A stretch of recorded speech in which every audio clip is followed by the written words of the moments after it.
I'm Lester Holt.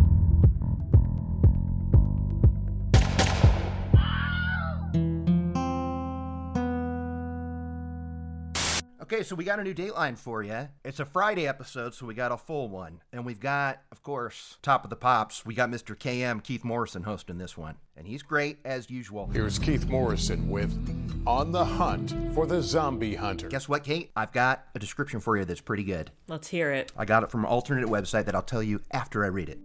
The naked bodies of two women are found 10 months apart near the Phoenix canals in the early 1990s, even though police find a decapitated head in near-perfect condition, and one of the victims is found in a child-sized bodysuit that someone recognized. The case goes cold for 20 years. Decades pass before a quote-unquote new method of sleuthing brings the killer's face to the front page, a place he's been before. The man in question was a bit of a local celebrity.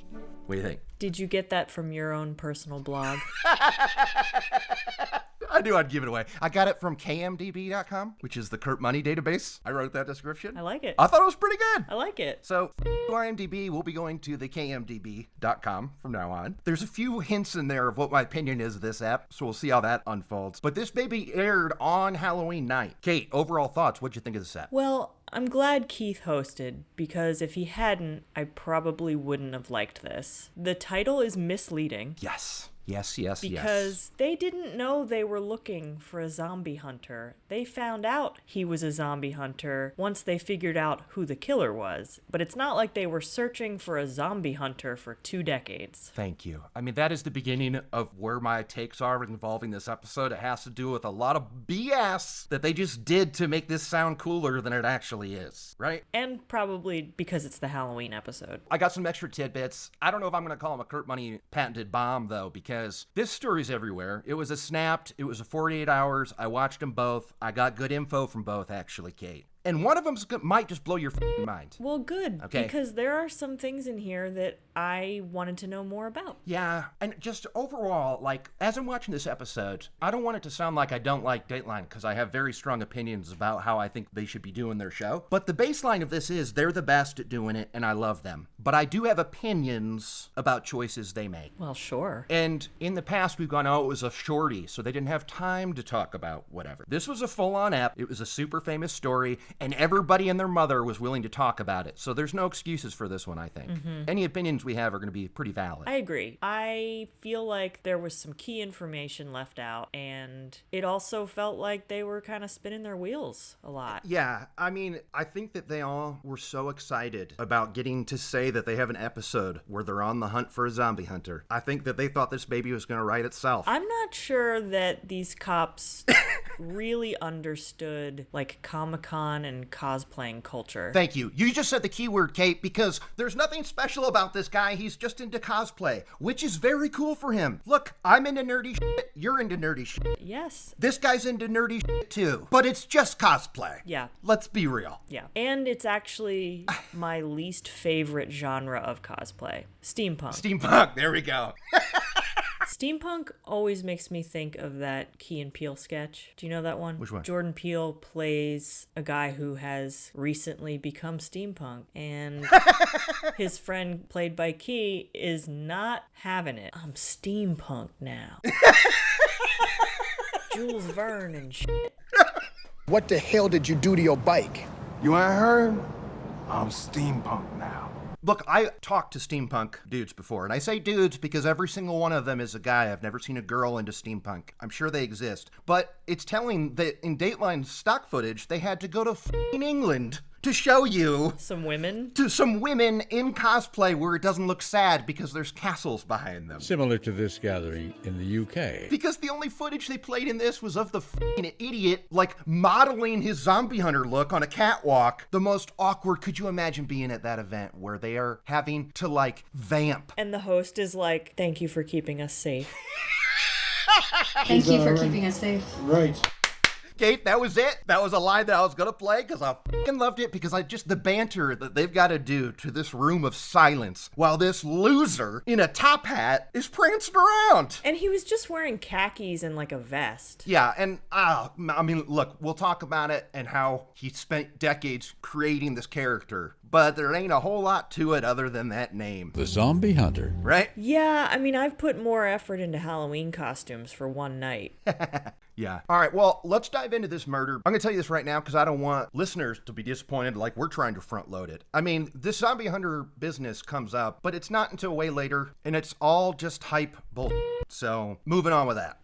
All right. It is November 8th, 1992. A 21-year-old named Angela, who was turning 22 the very next day, she goes for a bike ride before they have their favorite shows on that night to watch. She would always come home in time enough to watch a particular show on television. So as soon as I heard that, I said, Google, click, click, click. What was the television schedule for the night of November 8th, 1992? And believe it or not, Snap said it. It was in living color. Oh, nice. A show back in the 90s called In Living Color. Makes total sense. Yeah, 22, early 90s. That's who's watching that show for sure. Absolutely. Let me show you something! So she goes out for a bike ride. Her boyfriend stays behind to bake her a birthday cake. And hours pass and nobody's there. Yeah. The boyfriend doesn't hear anything. And the next day at work, she doesn't show up. Dateline loved to talk about how she was on the forefront of technology and all this booming tech stuff, right? They interviewed so many of her coworkers. Yes. Everyone at this company, and it's like, why? Yeah. Several different victims they talk about, but these are the coworkers that spill all the tea, I guess. Yeah.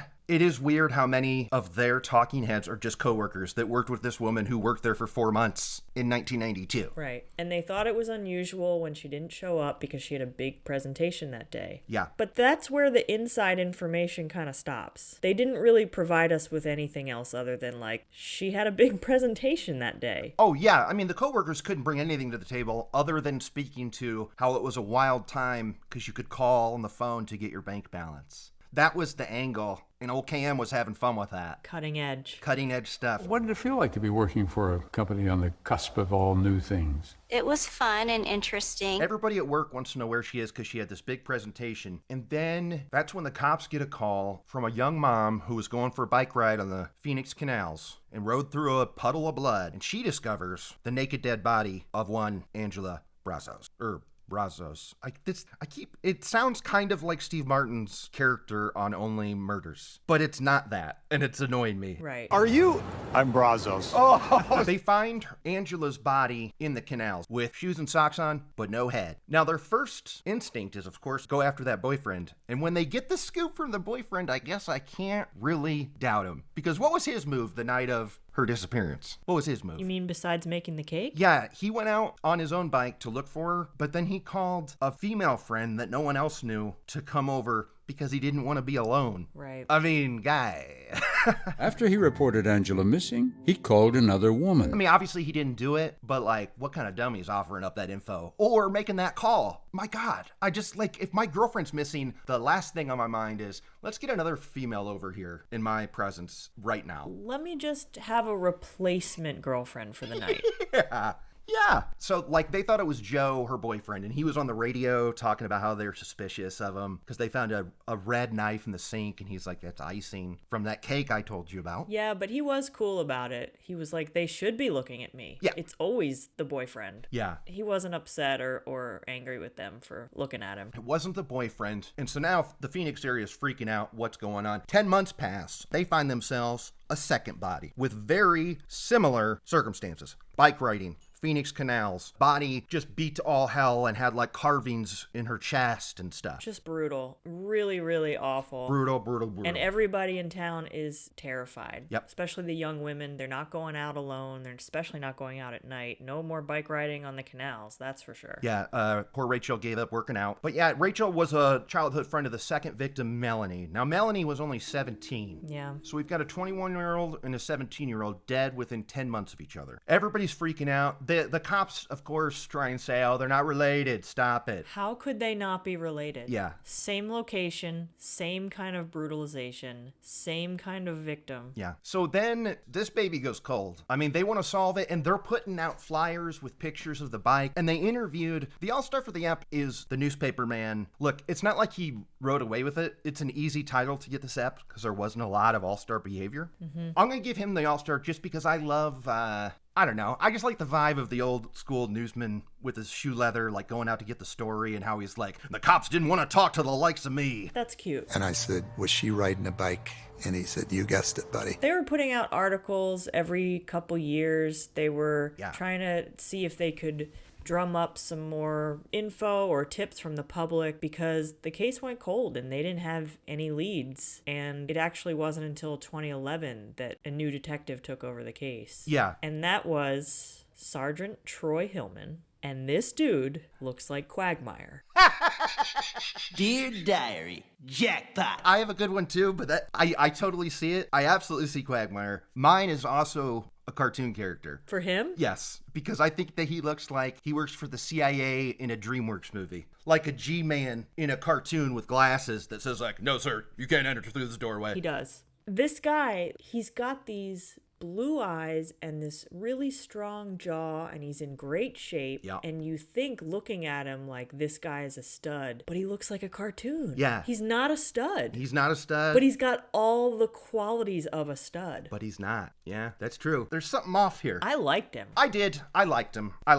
I gotta say this, before we get to that cold case, during that long stretch, like DNA advancements were taking place. So every time they check in on it, there would be like a new development, and they would hope that, all right, well, now maybe we can get a hit. We can get a hit on something. And it's a few years after the murder, but DNA advancements are far enough along where they can confirm that the same guy did both. So like the thing that the Phoenix police were trying to ignore and not want to be true, they had to say, well, the DNA matches, it is the same guy. And actually, this case was such a cold case. They showed it in the app. Like, there was an official sign posted by the walkway that was like a, have you seen this bike? Type of thing. And it wasn't like a missing person sign. This was like bought with government money. It looks like a street sign. Oh, wow. And it's like, so you know, to get that ball rolling and have that money spent and have that sign made, that probably took years. I mean, that's just how long this was cold and how much they wanted anything to grasp at. Yeah. So they showed that sign. It's still up. And like, if you have any information on this purple bike, you know, let us know. So speaking of the canals, I just want to say that Keith is just so goddamn cool. Yep.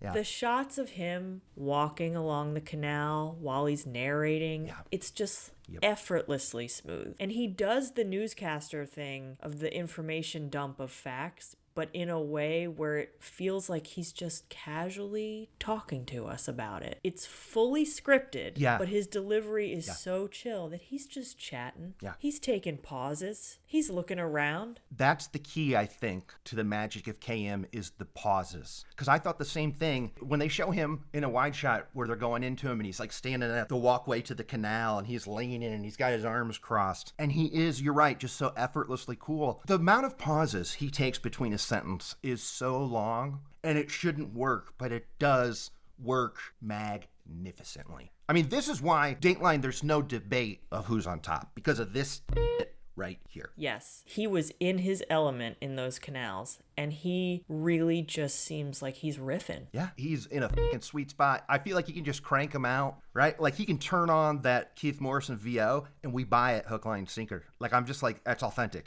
That is real deal. Mm-hmm. He's good.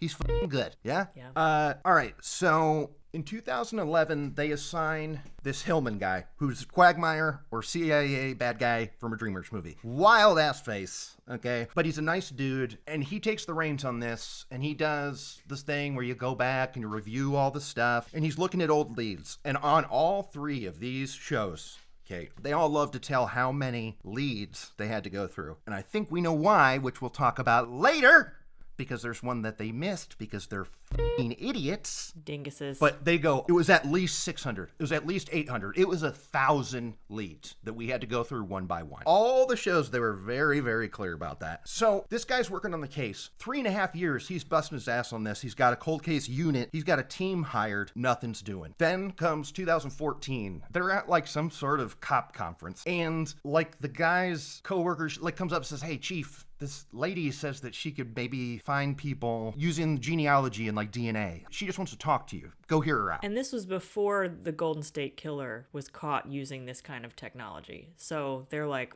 okay, that's new. Yeah, it was 2014, so that's 4 years before the Golden State Killer. We know all about it now, and it's dope, but at the time it was brand new, and they were scared. They even said they were like nervous, like what could happen? But sure enough, she walks away with that DNA strand that they had, that one sequence of DNA. She spends a few weeks with it. They're waiting to hear back. A few weeks pass, and she calls up and says, I got a name for you. Not a full name, just a surname, as she said. And she said, hey, Troy, I think his surname is Miller. Somewhere along these lines, they had gone to a place in Philadelphia. The Vidocq Society, which this is the first time I'm hearing about these folks, an organization of volunteers from various law enforcement agencies and I assume academia, and they help police make criminal profiles. And I don't remember ever hearing about this in any other true crime tidbit. I have in one other one, but I don't remember them having that name. But yeah, it's like a legit thing that the cops can hire them and they'll do some digging. Now, this brings up, I've got a solution to the problem that I'm about to present to you. Okay, so I want you to know that as upset as I'm going to get, I've got the solution in my back pocket. Okay. All right, so Hillman, they get this last name Miller. And so he takes that name and goes, well, let's go take a look back at our files. Because when they had hired that Vidocq Society, the one thing that they said over and over again, this guy is in your files. 95% chance that the guy you're looking for is already in your files. You've already got him. That was their main takeaway. So they go back with this name Miller. And what do you know? That somebody had called in an anonymous tip about one Mr. Bryan Miller in suspicion of being the Canal Killer. Right after the first murder, too. This was sent after the first murder. No, second murder. Second murder because someone calls and said, hey, my roommate had that weird jumpsuit that one of the bodies was found in. That child-sized jumpsuit was in his room. Was in my roommate's possession. Yeah. So they find this name in there, and Hillman's wondering, why didn't we look into this earlier? And it says so in their notes that somebody made the bright decision that said that this man was too young at the time to do this type of crime. Because I guess teenagers can't commit murder, huh? Dinguses. Yeah. Yeah, I mean, I can't believe that mentality survived to even the 90s of like, he's a kid, he couldn't do anything bad. Get the out of here, you lazy, worthless, no good, nothing. Like, I mean, come on. Kids can't be evil. Give me a break. So that was what they were told. They were like, okay, that's a great tip, but bag it because he's too young. Now, okay, this is when they do a little bit more digging in these boxes. And the thing is, Bryan Miller's, that's not the only time he appears. No. Okay? Because 3 years prior to the first murder, he was accused and convicted of stabbing a woman. Just like this. He was convicted and sentenced to juvie, like he was a minor, but it had happened. So this is another thing where I want to know a little bit more information. When the woman who was stabbed while walking to work, she ran into her job and her fellow employees called the cops. The cops came, brought an ambulance, and she describes her assailant. Yeah. And then Keith says, it didn't take long for them to track him down to a nearby apartment complex and bring him right back to the ambulance. I want to know how the hell they tracked him down so fast. Just describing like an unassuming teenager and then them being like, oh yeah, no, we got him. It's like, well, how? Was he yelling? Was he being shady? Did someone see him hiding or doing something weird? Was the apartment complex literally right next to the mall? How did this go down? Because that's crazy. Yeah, okay, so it's nuts that they caught him right away. Like maybe he was covered in blood or something. But what shocked me most about that scene is when they said they brought him back and said, hey, is this the guy? Right. Like, what? I'm sorry, that was still happening in 92, where they go, hey, is this the suspect? I mean, he sees you right now, so if you say yes, he's going to know it was your fault. But yes or no, is this the guy that did this to you? I couldn't believe that was a possibility. Also, was the apartment complex where they found him, was that his apartment complex, or was he just hiding out at a nearby complex. I don't know. And if it was his, how would they know where? And Right. it seemed so crazy. I wanted to know how that went down. Right. So that's wild, and he's convicted, and he gets like 7 months or something. Yeah. Now, while he's locked up, he turns 18. And when he turns 18, they got to kick him out, right? Because he's in juvie. So he's all set. He's 18. He's like, I'm walking out of here. I'm going to go rape and kill. But then his mom goes to the police and says, whoa. Before you let out my son from jail, I got to show you this thing. I found this list he made in his room. He called it the plan. It's multiple pages, and it talks about how he wants to dismember women and hates them and stuff. So can you keep him in jail, please? And they say no. Yeah. This plan of his, it was in great detail, exactly the way he ended up killing 2 women later on. It was all the same. Yeah, and now there's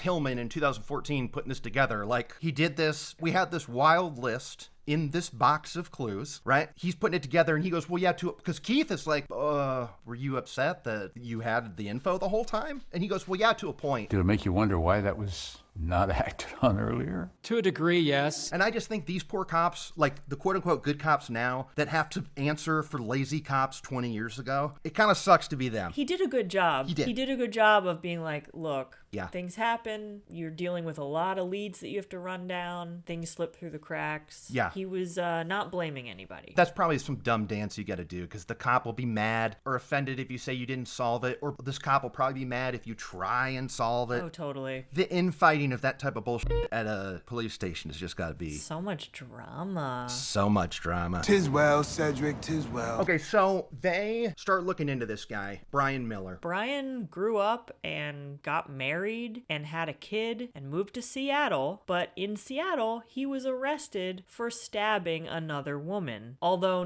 he was not convicted, which was clearly a mistake, and I feel like it's probably a case of the jury not knowing about his previous stabbing when he was a juvenile. That was probably all sealed. Right. Otherwise, they would have been like, yeah, you did it before, you did it this time. Yeah, but also, so he gets off on self-defense, which is insane, because what was he defending himself against? But it worked. He was acquitted, okay? It was a matter of he said, she said, and they believed him over this poor woman. And that was in 2002. So when he gets out of juvie when he's 18, and his mom is like, he's got this list, I don't want him. The cops are like, well, we don't either. They kick him out to a halfway house, okay? He's living in a halfway house, and eventually he moves in with his grandparents. And we see footage of him from that time. Like, that home footage we see of him in his dorky glasses and stuff, in his colic, in his hair, like, that was literally a few months after he had gotten out of juvie and his mom refused to take him in. And he looked like a psychopath. Yeah. I mean, he did look like a little scrawny kid, but yeah, he looked like a psycho. He did. Yeah, and his grandparents looked very sweet, but they were also a red flag because they were so old and nice and weird looking. I was like, oh, these poor people don't know what they got.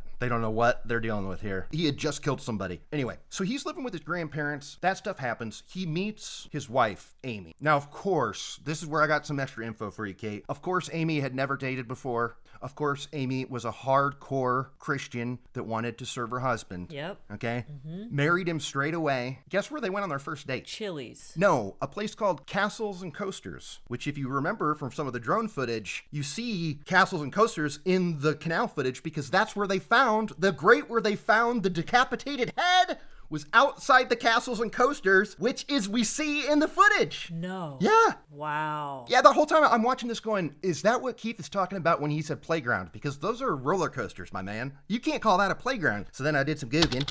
And what do you know? It's a Castles and Coasters, and that's where they went on their first date, and then they went out to eat at the Olive Garden, because Bryan Miller's a classy guy. Okay, so I was close with Chili's, although Chili's is far superior. May we have an awesome blossom, please? Extra awesome. But isn't it kind of wild that he's on this first date, and he's like, oh yeah, then they found this head out here by this grate. That was me. Yep. But police said it seemed preserved somehow. They're pretty convinced they've got their guy. It's his DNA. It matches the both spots, but they've got to get new DNA to match it to him. So the thing in 2002, they did not take his DNA because he was acquitted. So like his DNA would have been on file had that gone the way it was supposed to, which kind of sucks too. Right. Yeah, so they had to stage a whole meeting with him to get his DNA in a way where he wouldn't be suspicious. Right. And now this is the type of stuff I love so much. And like, I live for stories where they are trying to get someone's DNA. It's so fun. They're watching him go to work. They get the bright idea to set him up to get his DNA because one of the detectives says, I know, I surveil him at work. This guy comes out on his breaks and his lunch breaks every day, blasts this crappy music, and then goes back inside, and that's it. They're like, clearly he's into security, so why don't we approach him like I'm a business manager and say, hey, can you work security of this parking lot? And of course, Bryan said yes to that because of course he'd say yes to that. Yeah, it's stroking his ego. Miller took the bait. Again, a good cop move that we've seen. You go after that ego. They knew he was this cosplayer zombie hunter guy at this point, and they were like, he thinks that he's already private security in some way, so let's honor that and give him a real job. But it's not real. But he says, yeah, I'll do that. So they set up an interview for him at a Chili's. Speaking of Chili's, right? So they set up a lunch meeting at Chili's, and surprise, surprise, he actually comes to the meeting with his 15-year-old daughter. So they're a little worried. Yes, he and his wife and his daughter had moved back to Phoenix from Seattle. Yeah. But he and his wife had gotten divorced, and the daughter was living with him. And this is another example of a teenage daughter having to live in their murderer dad's hoarder house. Yeah, big time. We see this a lot. Yeah, we do. So he shows up with his daughter, and they go through the motions. It's a pretend interview. And he, barely touches his drink, so they're really worried about it. Miller ate a sandwich, but barely sipped his drink. He leaves, and they, of course, rush in there, get the cup. And this is why, again, I got just the best high five for KM right now. Because he asked, he said, whoa. How'd you get the water out without destroying the evidence? Well, which I think is a great question. And this dumb who has clearly been asked this, he goes, well, I should have drilled a hole, but I just dumped it out the side that I didn't think he drank from. What? Yeah, but couldn't you also just swab the rim of the glass with the liquid still in it? Yeah, you could, but I think they sent the whole cup to them, so maybe they'd have to trust themselves with getting the DNA swab. Got it. That makes sense. Okay, so they get this DNA and they send it off to get tested. And actually, you know what? I'm taking back my all-star title that I gave to the newsman. I'm taking it back from him, and I'm giving it to the head of this DNA team. Because when they got their results, Kate, and they found out that this was indeed a match, and they had their man, the scientist got her entire team together and went down personally and showed up in person to the police station and said, Detective, you've got your guy. That's pretty cool, right? A lot of drama, a lot of pomp and circumstance there. And the door burst open. It's Kelly and her whole team of DNA analysts. I love her passion for it, though. I mean, she's fucking stoked. She hit a home run. You get to put this guy away now. I don't know. I love that she was that stoked. I think with cold cases, yeah, it's probably a much bigger deal to announce that kind of thing, and everyone's so invested by that point. I give special leeway to scientists because this is not usually their bag.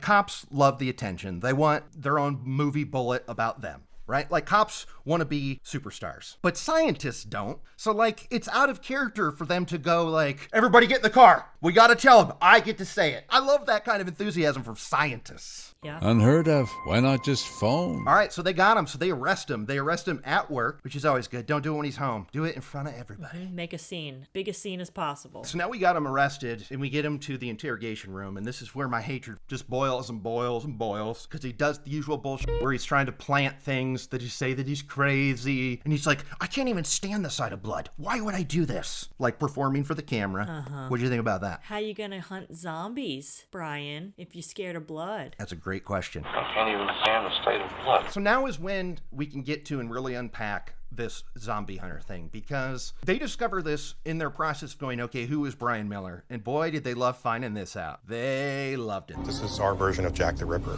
Those poor cops in the photos with the zombie hunter guy. I bet they regret posing for those photos. They got egg on their face right now. Yeah, they do. Miller even posed with Phoenix police officers. So yeah, it turns out that he's into cosplay, and he has a police car and a big gun, and he walks around and just gets asked about it. That's how he's a zombie hunter. And this is in 2022. Yeah, and his cosplaying friend says that there's a dummy in the backseat at all times, too, of a zombie, and he just rides around and pretends that he caught that zombie, I guess. Yeah. That friend was weird, and he was talking about how when they turn left, it would slide to the right. Take a right turn, and it slides back behind him. So Bryan's in jail prepping for the trial, and he's found some dummy lawyer that he has convinced. Actually, not even convinced, because Bryan says he doesn't have this, but the lawyer he gets says, okay, yeah, Bryan did it, but it's because his mom was mean to him as a kid, and he has dissociative amnesia, okay? So all this bad stuff, that's because his mom was mean, and he doesn't remember it. So it's it's not on his shoulders at all. That's not how that works. No. And definitely not. I do believe his his mom could have been mean. I mean, he hated women. And a lot of times that is something that happened early on with your mom or something, but that's not an excuse. And he did that shit. Yeah, and I'll present this. Amy's testimony gave us a lot of gold, Kate, that I'm about to unleash on you, and you're going to be shook that Dateline didn't use it,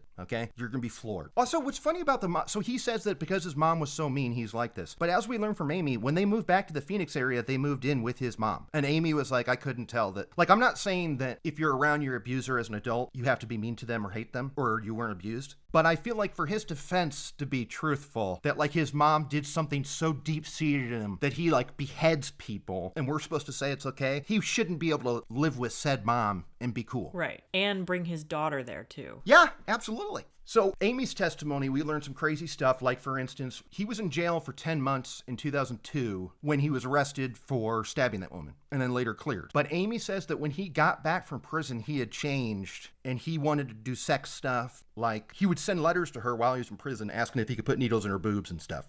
Tight. Yeah. So there's that. He came out and he wanted to do all this stuff. And of course, Amy's mentality is, well, I got to be a good wife. No. So she went with it. No. Yeah. No, I wanted that to be the reason why she divorced him, not that she went along with it. Eventually, that's why they did split up. But she tried to play ball with this and like be the dutiful wife. So that scares her. And now this is it, Kate. I've been teasing it and I'm going to put it down right now. That Amy testified that when they were married, Bryan had confessed that when he was younger, a young blonde girl had come to his door selling something, and he pulled her in and killed her. Amy had a shocking revelation for the detective, that he had killed a young girl in Phoenix years earlier, before he'd ever met Amy. He ballparked it as being in the early 90s. So when the detectives get this info, they do a little digging. Was there anybody missing from that time? Yes, there was. 6 months before the first murder, Brandy Myers, age 13, is going door to door to sell stuff for her school in his neighborhood, and the last place she was seen was 2 houses away from Bryan Miller's. Holy shit. Yeah. 13-year-old Brandy Myers was a little girl collecting money for a school bookathon in her North Phoenix neighborhood, going door to door. So it's at the end of Dateline, when they're like, well, do you think he killed other people? And they're like, well, definitely. They're probably saying definitely because there's a third body that Dateline has not mentioned, which he clearly fucking did. Why didn't they mention that? No clue.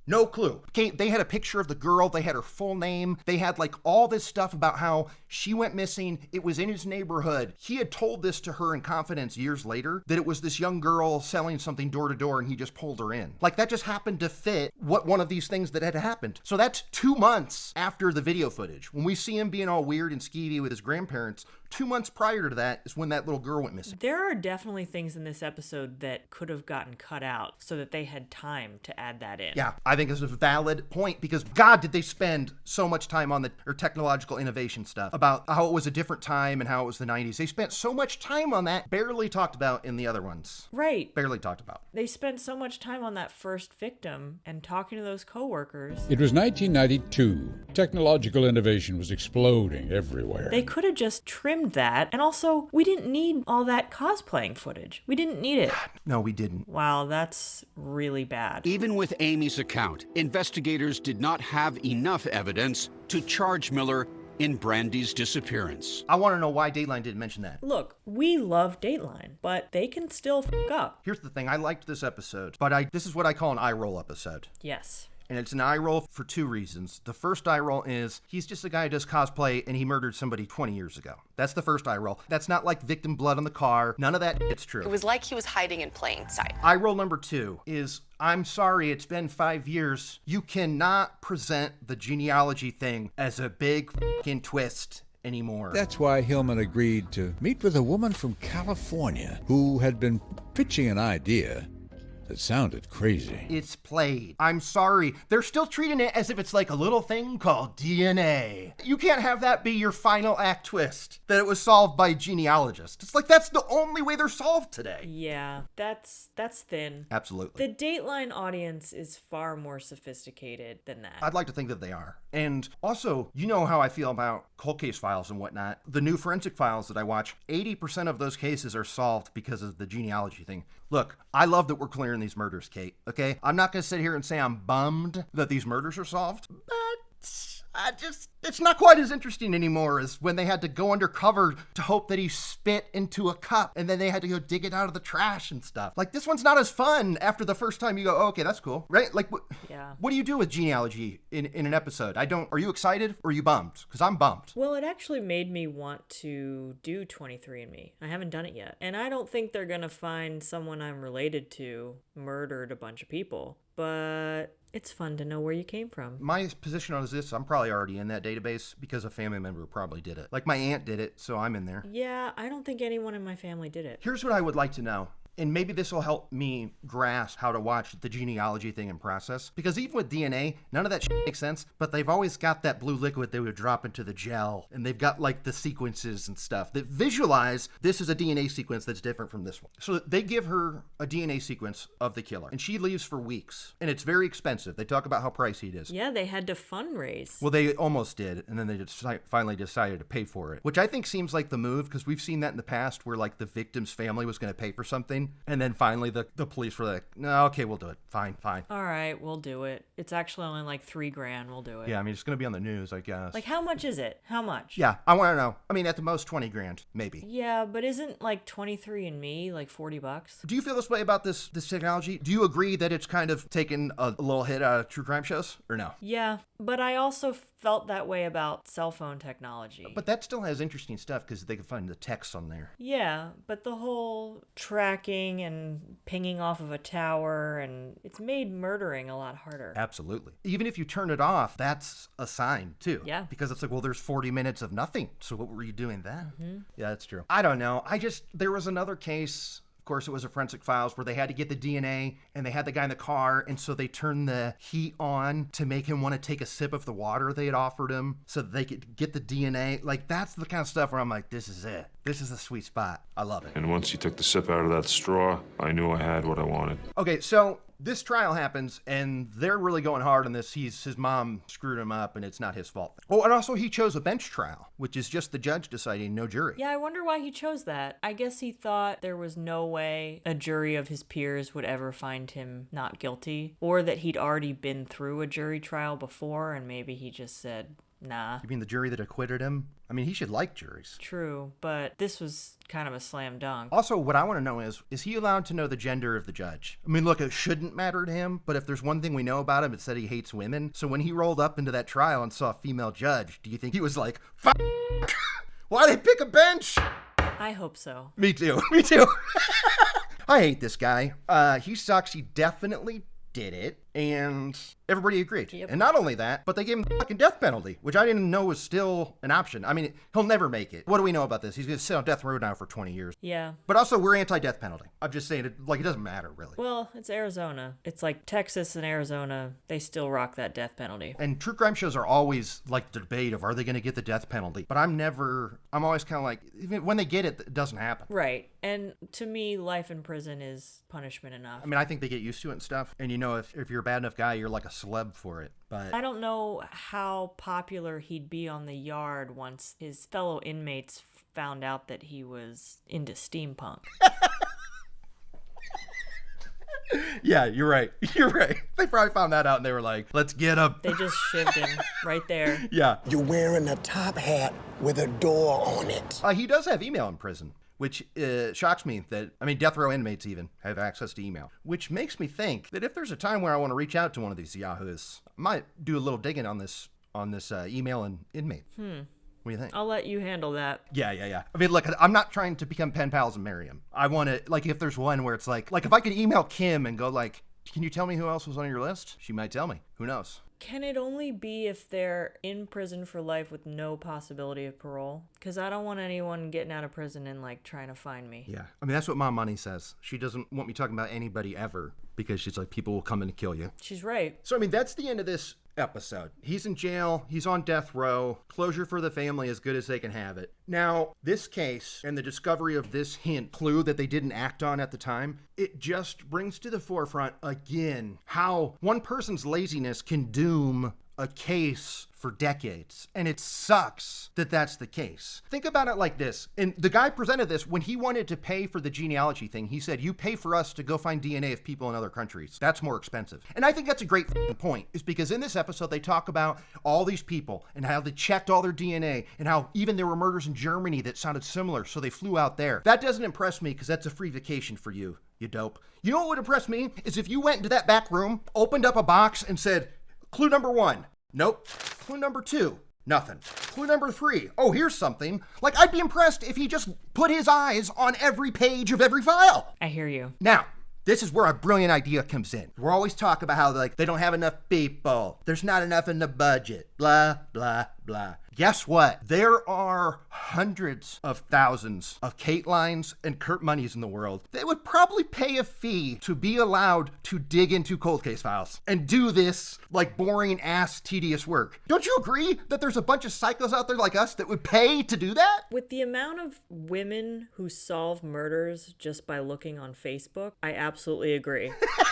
There's a whole community out there of people ready to help. Yeah, they already do it because this Vidocq Society. It's kind of like that. Now, I get it. It's like we can't just open up this to the public. Maybe there's a vetting process, but like there's got to be something you can do. There's got to be an infinite amount of info that like dork true crime fans like us would love to file through. Do you know what I mean? Like, I feel like their nightmare is literally what some people like us go to bed and dream about. It's like when that plane went missing and people were able to look at the satellite footage of the ocean and try to help find it. Oh, yeah. And thousands of people spent hours combing every inch of that satellite footage, and they ultimately didn't find shit.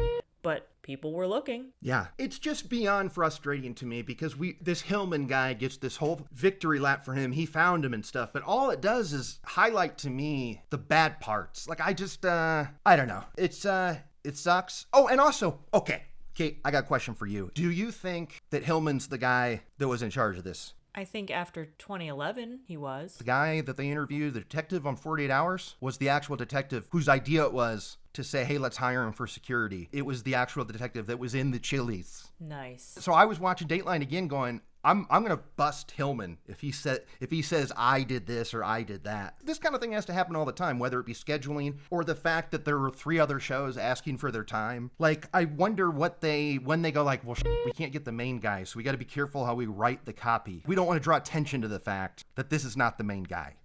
Interesting. Yeah. So you like my idea of paying people to look at info? Is it time for our list? It is time for our list. What's up with your list? I forget it. Does it have a name or like a song or anything? What is it? Kate's unnamed list. Sweet. Kate's unnamed list.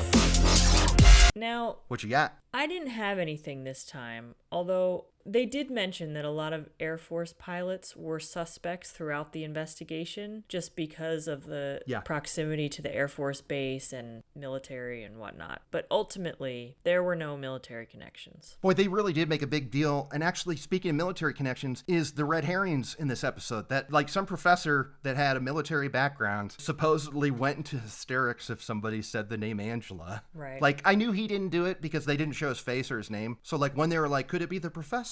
And then they show stock footage of, like, a podium in an empty classroom. It's like, oh, this guy didn't do it. Yeah. But, like, that's another thing. That teacher was not mentioned on any of the other episodes. So I'm going, like, again, Dateline, I like that you present this as a possible option, but you're not talking about the other body that he killed. Because he's also not a serial killer. They like to throw that around. Well, they only got 2 on the books. So he's not. But he attempted 2 other stabbings. Yep.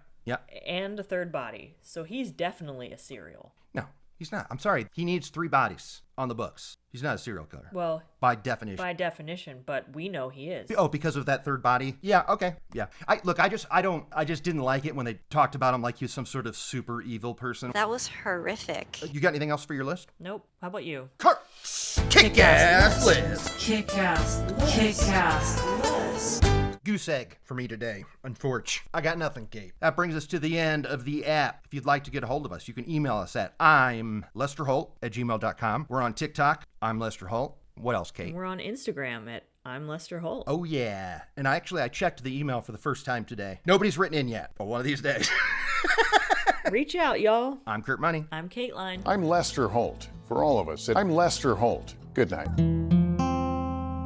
An awesome blossom, please. Extra awesome.